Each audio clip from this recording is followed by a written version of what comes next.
Hello everyone. So we are making a few changes on the farm. We're now adding a lot of flowers, and this is basil, and it brings in a lot of bees. It is beautiful, and my son has been maintaining it and treating it so well. But one thing that we're definitely trying to do on the farm is growing a lot more flowers. Something that we didn't think of when we first moved here, but now we are realizing they are so important. These are the ones that have been in the swamp, but you can see we have marigolds over there and some more marigolds over there, and these are also zinnias. They've actually survived all the heavy rains and the flooding, so it's nice to know that we can have flowers that are quite resilient on here. So we are going to be growing a lot more of them, and we have more flowers on here. This is something we're actually going to be doing a bit more so that the farm can just look brighter. Look at how beautiful the marigolds are, and more zinnias there, and more flowers in here. And then we also have the nasturtiums on here. The last time we grew nasturtiums, we put them in soil that was a bit too fertile, so we ended up losing a lot of those. And today we are planning to make or put in some seedlings for our flowers on the farm. So that is super exciting. My son is already doing the mix over here. It is cocoa peat, perlite, and vermiculite. So I'm going to put this down so that we can have a quick chat on why we are so obsessed with adding flowers to the farm now instead of just growing more and more vegetables. Okay. So we now have our mixture in. So when we started actually doing our seedlings, we used to kill all the seedlings. We were never really successful with seedling growing. Yeah, we always planted everything inside of compost. Yeah. And apparently that's not a very good idea because the compost is a bit too heavy. So it kind of suffocates the seedlings as they grow. Yeah. And apparently when they are still young, they don't really need like a lot of nutrition, so it's better to just add that nutrition a little later on, after a couple of days, maybe after like 10 to 14 days, etc. So now we use this nice mix. It is cocoa peat, vermiculite, and perlite. The cocoa peat actually holds moisture. The perlite helps with like aeration, and then the vermiculite, I hope I'm saying this correctly. Yeah, that's the it. vermiculite it helps with the compaction, so you don't want the roots to be stuck in there and not free. So yeah, so that's what we're going to be doing today, but we are actually growing flowers and some vegetables that we we need right now, but our focus is going to be a little bit of flowers and some mint and all the other nice things. Yeah.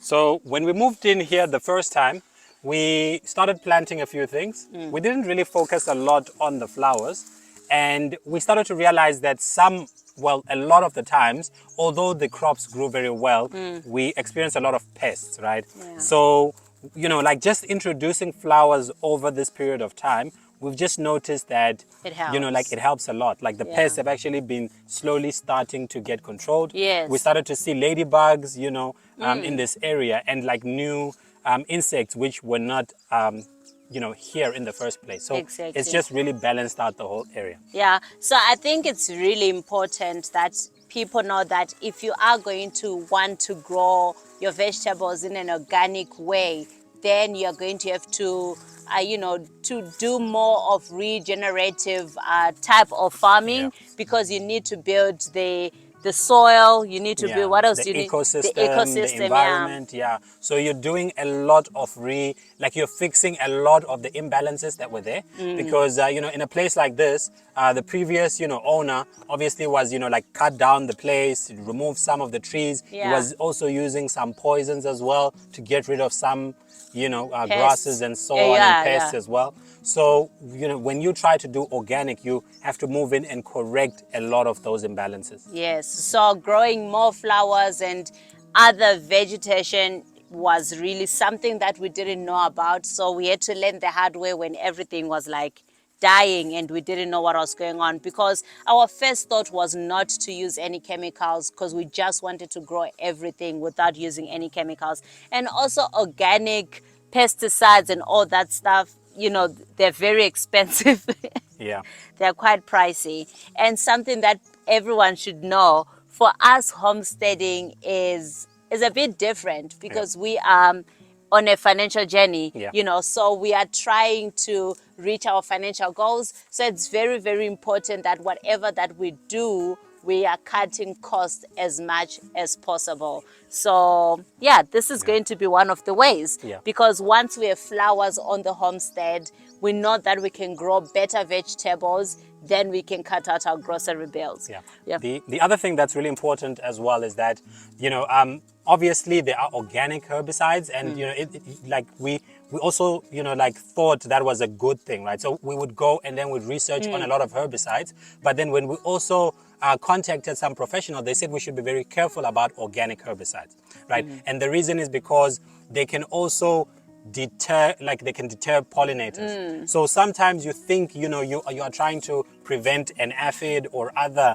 pests from actually, you know, eating up your crops, but you're also preventing the bees and the good pollinators Yes. from actually you know, accessing your crops. And then you find out that you have another problem, which is a pollination problem. So by having flowers, you know, we also really steer clear, you know, from going the herbicide and pesticide kind of route. Exactly, Yeah. because I actually read somewhere that the garlics and the chilies, the bees don't like that. Yeah. So you end up not having any bees in your garden just because you're using all these garlics concoctions Yeah. and the chili concoctions. So Yeah. it's, you really have to be careful. Like the learning in, you know, regenerative farming and organic farming in general is just Yeah. so much. It is. So every single time you try out something, you never know if it's actually doing good or it's doing bad. So you really need to like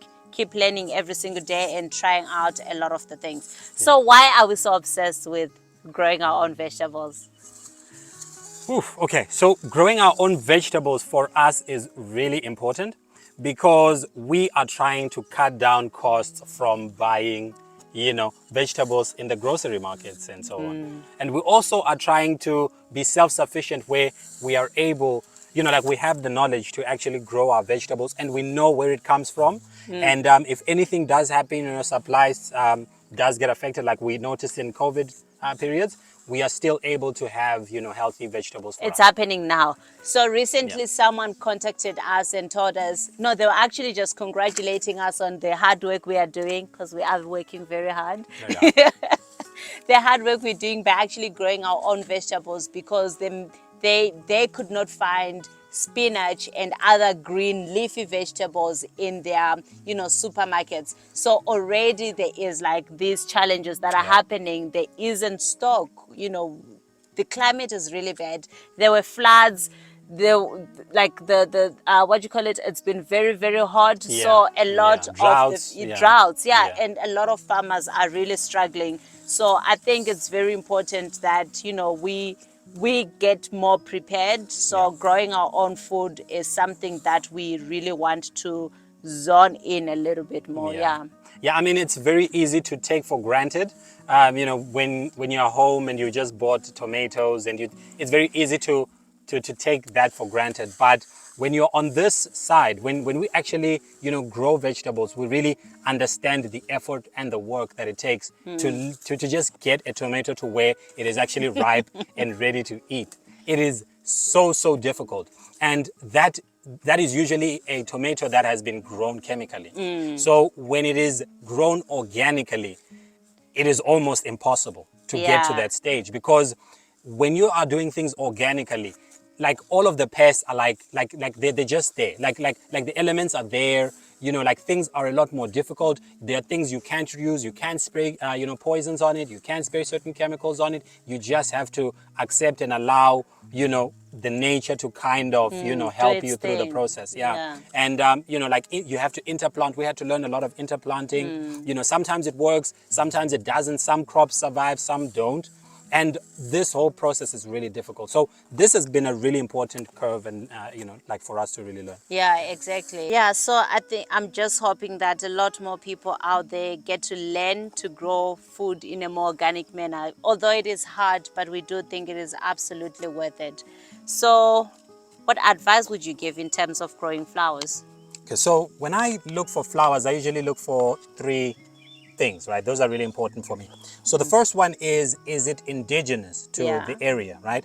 And that's really important because, you know, like indigenous flowers tend to grow well in the area, and they also consume a little less water. They usually Yeah. dry, drought resilient, especially in an area like ours, right? Yeah. The second thing is how easy it is to really manage and maintain that flower. Absolutely. I don't really want to have a flower that, you know, has special, you know, soil needs and things like that. So for now, really kind of shying away from those flowers. Really just want to put a flower in and then let it grow, you know, Yeah. maybe water a little bit here and there.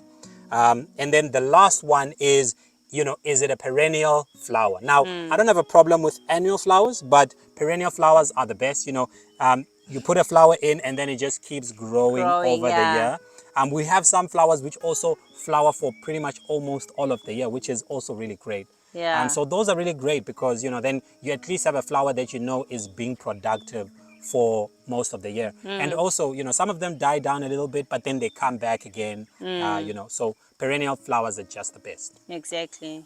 Yeah, I think that's pretty cool because you really don't want to grow flowers that at the end of the day are competing for attention with the vegetables that Yeah, you're that you're growing trying, as yeah. well. So you just really have to try your best to grow low maintenance flowers, you know, that won't give you stress because growing vegetables can be very stressful. So yeah, that's really great advice. Anyway, we just are hoping that everyone out there starts getting prepared, you know, start growing your own food, learn how it is done. But when you are doing it, please do it in a more sustainable manner. Do it with regenerative farming methods, grow it in a more organic manner. Continue growing your soil, continue protecting the environment because that is important and this is the only earth we have. So please do take care of it. And yeah, we are going to now start putting down these seeds. They are very tiny, so obviously we won't be able to like give the camera a lot of attention because already I'm like Yeah, trying to really, find yeah. the holes here and the seeds are so tiny. Yeah, but yeah. I Yeah. think that's it. That's it. We are hoping that when you grow your next vegetables, you plant a lot of flowers because it was so helpful for us. Yeah. And yeah, we'll dedicate a whole, you know, video on which flowers we actually specifically choose for this area and Yeah. which one is actually our favorite flower here. But then that'll be just a bit later after we've done all the preparation in the whole farm. But, you know, thank you so much for watching the video. We hope you like, we hope you share, you subscribe. Tell us what your favorite flower actually is. You know, is it something that we should be incorporating here? Do you also have criteria for how you choose your flower? You know, let us know. Thank you so much for watching. We'll see you again next time.